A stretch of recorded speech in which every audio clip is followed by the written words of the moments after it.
This meeting is being recorded. दोस्तों, जब तक हम क्लाइंट को कोई वैल्यू एडिशन नहीं देंगे, जब तक हम क्लाइंट की कॉस्ट सेविंग नहीं करेंगे या उसकी सेल्स नहीं बढ़ा पाएंगे, जब तक कोई भी क्लाइंट हमें क्यों धंधा देगा, क्यों बिजनेस देगा, क्यों हमें वो हमसे सर्विस लेगा। तो एक मतलब कोई भी चार्टर्ड अकाउंटेंट भी हो, कोई भी प्रोफेशनल हो, कोई भी सर्विस हम प्रोवाइड कर रहे हो, बहुत मतलब मैं एक बात कहना चाहता हूँ कि मैं वर्किंग कैपिटल साइकिल के ऊपर हम लोग काफ़ी वर्किंग कर रहे हैं। हम जिस भी कंपनी में जाते हैं, हम देखते हैं कि वर्किंग कैपिटल साइकिल का इम्प्रूवमेंट का इतना बड़ा स्कोप होता है कि हर एक ऑर्गेनाइजेशन के अंदर, छोटा हो, बड़ा हो,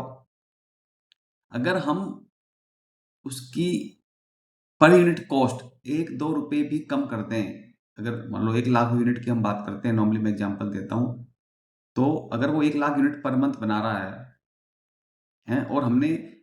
या फिर मान लो हम कहें कि 10,000 यूनिट पर मंथ बना रहा है और हमने ₹20 ₹15 भी सेव कर दिए उसके पर यूनिट कॉस्ट पर,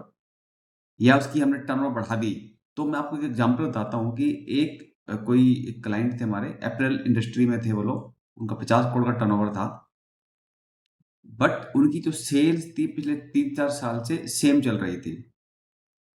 तो उन्होंने असाइनमेंट दिया हमारे को, भाई कॉस्ट सेविंग भी हमारी होनी चाहिए और हमारी सेल्स बढ़नी चाहिए। जब हमने उनके सेल्स टीम से बात की तो वो कहते हैं जी हमें एक भी रुपए का इंसेंटिव ही नहीं है, हम टारगेट पूरा करें ना करें, हमसे कोई फॉलोअप ही नहीं है, कोई हमारा प्रोसेस ही नहीं है हमारे पास, हमसे फीडबैक लेने के लिए कोई है ही नहीं। तो हम लोगों ने उनको ये सजेस्ट किया कि भाई आप एक तो नए कस्टमर ऐड करो, नए रीजन ऐड करो, नए कस्टमर ऐड करो, और सबसे बड़ी बात है कि उनको जो सेल्समैन है आपके, उनकी इंसेंटिव लिंक कर दो सेल टारगेट से। और उनको बोलो भाई जो कस्टमर नया कस्टमर ऐड करेगा, जो एडवांस पेमेंट लाएगा कस्टमर से, जो बड़े ऑर्डर लाएगा वो ठीक है, but payment should be come early, मतलब डिलेड पेमेंट नहीं होनी चाहिए। मतलब कि भाई बड़ा कस्टमर लिया, ऑर्डर हो गया, क्रेडिट पे माल तो बेचना आसान होता है ना वैसे ही,